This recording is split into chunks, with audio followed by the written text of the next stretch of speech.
We all are gathered here for a workshop on tension-free health of students by Dr. Swati Sonavane, who is a consulting cardiologist at Dr. PDMMC Amravati. I request Javan ma'am to welcome Swati ma'am with a vote.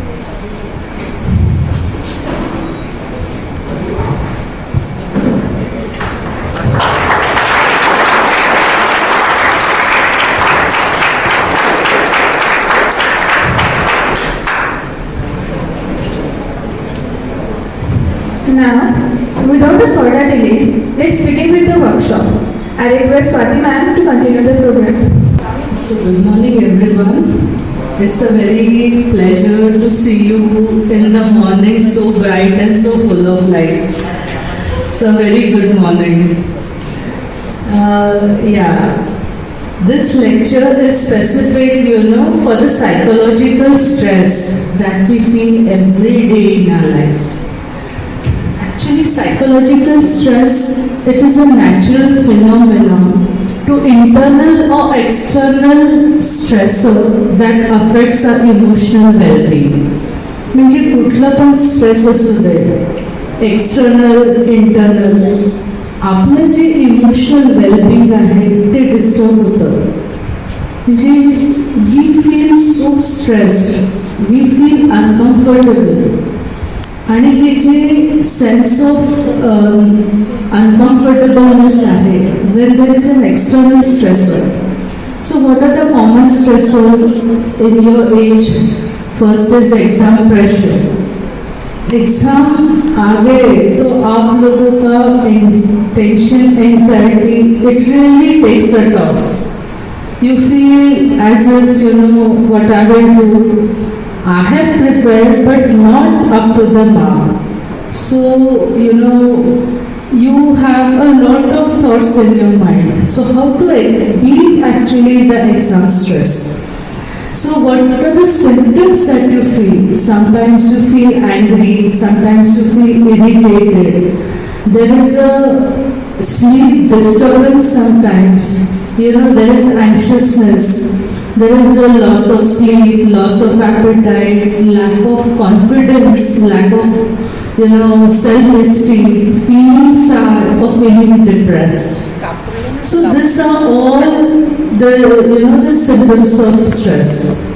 आता मी तुम्हाला हे सांगते की हे जेव्हा आपण feel होतो तर आपल्याला जर एक्झाम स्ट्रेस असेल तर आपण तो कसा बीट करणार. So first and foremost, you have to really, prepare. जसं आता तुमची एक्झाम 2 महिन्यानंतर आहे. So you have to utilize each and every of your minute. तुम्हाला बरोबर आपण काय म्हणू शकतो की periodic you have to set your timetable straight. तुम्हाला कशा पद्धतीने अभ्यास करायचे, कसे क्वेश्चन्स येतील, कुठले क्वेश्चन्स येतील, कसे आन्सर्स आपल्याला प्रिपेअर करायचे आहेत.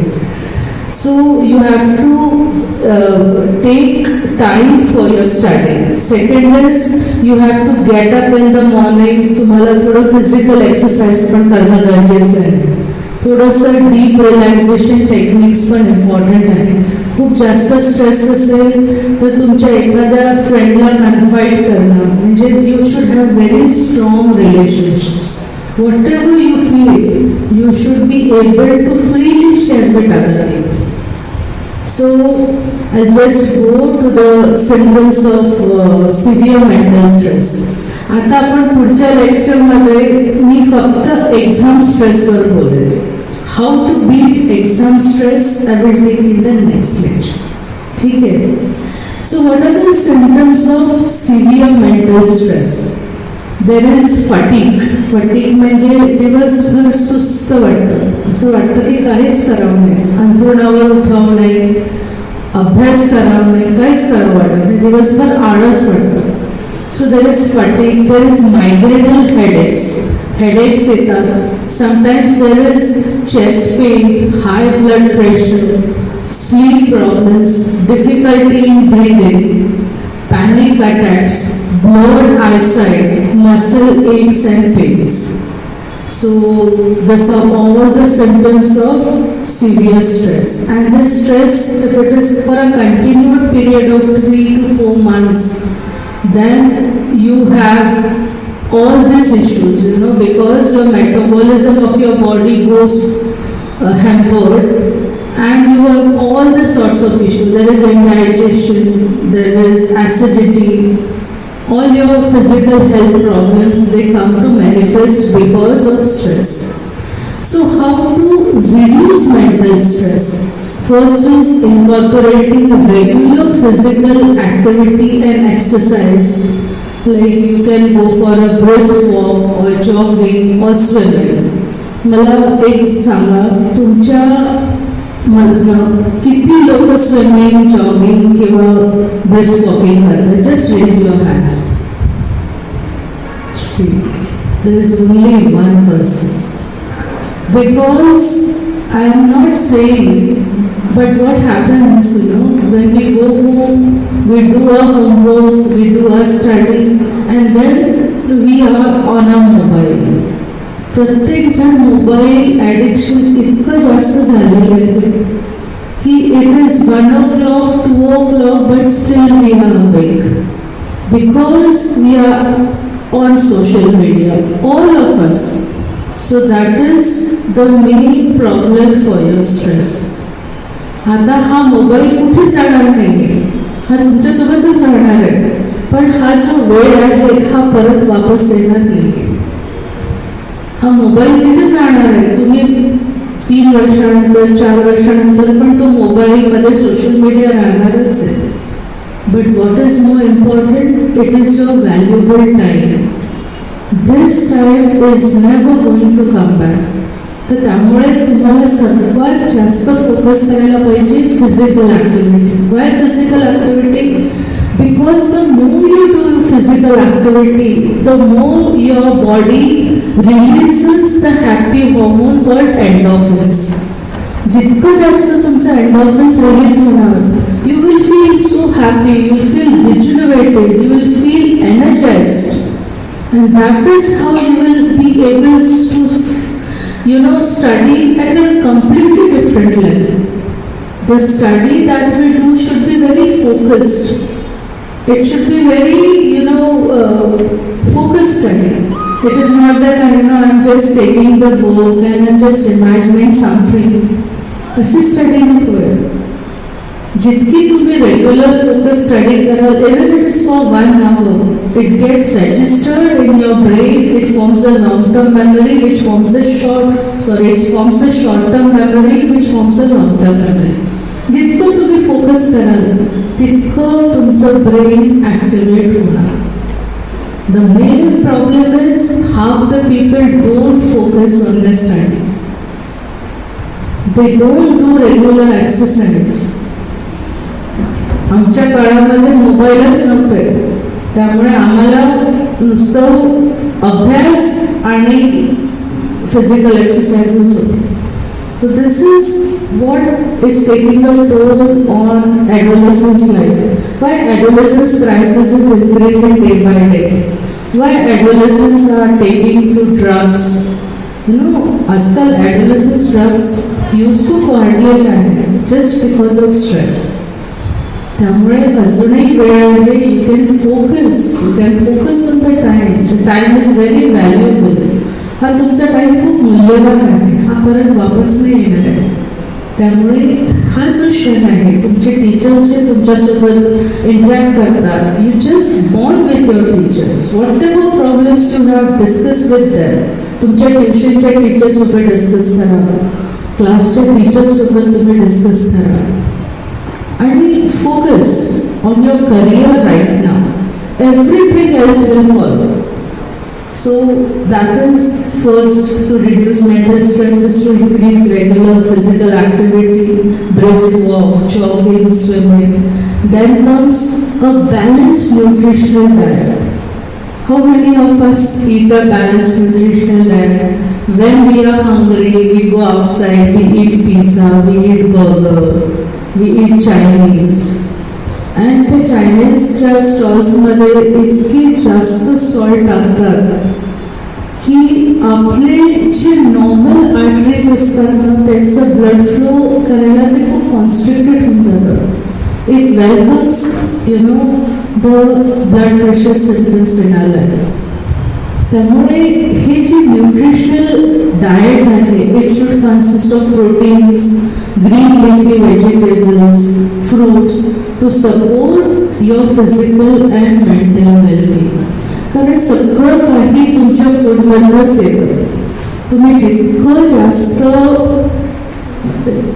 न्यूट्रिशनल जेवण घेणार तितकं तुमची बुद्धी चांगली राहणार, तितकं तुमचं फिजिकल हेल्थ चांगलं राहणार. You feel anxious, you feel fearful, you feel restless, you feel hopelessness. हे सगळं तुमचं इमोशनल डिस्टर्ब झाल्यावर होतं. तुमच्या एखाद्या फ्रेंडसोबत तुमचा वाद झाला, त्या फ्रेंडसोबत तुम्ही रोज अभ्यास करत आहे, काही ना काही कारणाने काही ना काही वाद झाला आणि तुम्ही fearful होता, restless, you feel hopeless. You feel that she is the only precious friend that I have whom I share my feelings with. If she leaves me, what will happen to me? So, emotional stress is very difficult to handle. Then comes cognitive functions आपले काय काय handle होतात. आपण concentrate नाही करू शकत, आपण forgetfulness constantly वाढेल. तर जसं सपोजिंग तुम्ही तुमच्या घरून बाहेर निघाले, तुम्ही काही क्लासचे बुक्स घेतले, काही सब्जेक्ट्स घेतले, तुम्ही विसरला की हे सब्जेक्ट आज मॅडम घेणार आहेत, मी नेमकं त्याचंच टेक्स्ट बुक घरी विसरले. आणि हे फॉरगेटफुलनेस वारंवार होते. तुम्ही चाबी तिथेच ठेवता, मोबाईल तिथेच ठेवता, परत तुम्ही विसरता की मी एक्झॅक्टली हा मोबाईल किंवा ही चाबी कुठे ठेवलेली आहे. ते वारंवार विसरणं हे सुद्धा कॉग्निटिव्ह स्ट्रेस आहे. बिहेवियरल स्ट्रेस कसा मॅनिफेस्ट होतो? लहान लहान गोष्टीवर लोकांवर चिडचिड करणे, snapping at people for little reason. आता सपोज तुमच्या आईने थोडासा लंच बॉक्स पॅक करायला 2 मिनिटं उशीर झाला तर तुम्ही लगेच तुमच्या आईवर चिडा. तुला माहित नाही का माझा इतका वाजता वर्ग आहे, तुला इतक्यादा जायचंय, तुला माहित नाही का तू का बरं माझं लंचचं जे बॉक्स आहे ते का बरं लवकर नाही केलं. So this is the symptoms of stress.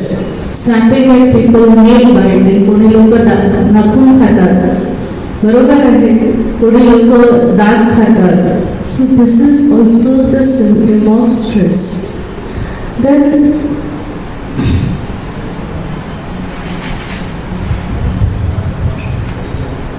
आता आपण याला ओव्हरकम कसं करायचं? सर्वात पहिले तर तुमचे रिलेशनशिप सगळ्यांसोबत कसे आहे हे इम्पॉर्टंट आहे. काही लोक अत्यंत एकटे राहतात, ना त्यांचे कोणी फ्रेंड्स आहेत ना कोणीच आहे. काही लोक सर्वांशी मिळून घेणारे असतात, त्यामुळे सर्व लोक त्यांच्याशी बोलतात. त्यामुळे तुमचं किती स्ट्रॉंग इमोशनल कनेक्ट आपल्या मित्रमैत्रिणींबरोबर किंवा टीचर्स बरोबर, आपल्या पॅरेंट्स बरोबर, आपल्या रिलेटिव्स बरोबर किती स्ट्रॉंग कनेक्ट आहे यावर तुमचं इमोशनल हेल्थ डिपेंड आहे. आता काही लोक खूपच एकटे राहतात, त्यामुळे त्यांना स्ट्रेस जास्त येतो. तुम्ही जितके स्ट्रॉंग रिलेशनशिप्स डेव्हलप कराल तितका तुमचा स्ट्रेस कमी होतो. कारण तुम्हाला वाटतं की नाही मी माझ्या मनातल्या गोष्टी कोणाला सांगितल्या तर बऱ्याचशे लोक मला सल्ला देऊन मला स्ट्रेस कमी होऊ शकतो. So you should have a very strong emotional connect with people. आणि don't hesitate to reach out to family, friends or a therapist. जसं तुम्ही माझा एक नंबर लिहून घ्या, तुम्हाला कधी काही वाटलं you can give me a call, you can come to my clinic. मी तुमच्याकडनं फी वगैरे कुठेही चार्ज करणार नाही, ठीक आहे, बिकॉज युअर स्टुडंट्स.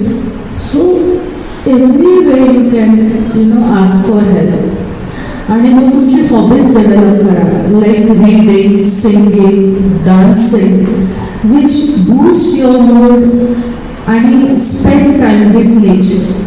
जसं आता आपण सिंगिंग आहे, तुम्हाला माहीत आहे का आपलं भारतीय संगीत जे आहे, आपण असं म्हणूया क्लासिकल संगीत जे आहे त्याची जी ध्वनी आपण इथे लावली तर प्रत्येकाचे हार्टबीट जे आहेत ना ते रिलॅक्स होतात. तर एकदम नॉर्मल होऊन जातं. कारण ते संगीतामध्ये जे व्हायब्रेशन्स येतात त्याच्यामध्ये इतका पॉवर आहे की it relaxes your brain, it relaxes your mind. So music is one of the biggest therapy to stress. पुष्कळ लोक जुन्या काळातलं गाणे ऐकतात कारण ते ऐकल्यानंतर त्यांना रिलॅक्स वाटतं. So if you listen to singing, if you love dancing also, Bharatanatyam आहे, कुठलं पण dance, so this is also a way to defeat your stress and boost your mood. आणि self care, start to love your self first. आपण स्वतःवर प्रेम करणं विसरलो आहे. Love your self more than anything else. आपण सगळ्यांची काळजी करतो, स्वतःची काळजीच करत नाही.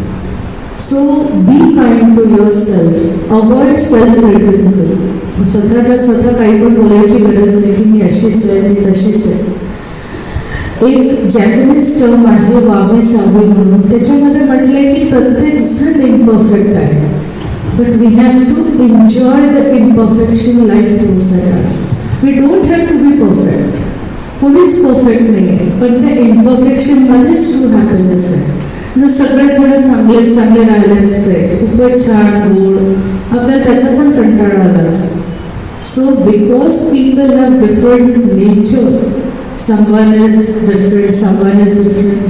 Because of this imperfection, our life is as it is. It is a very good life.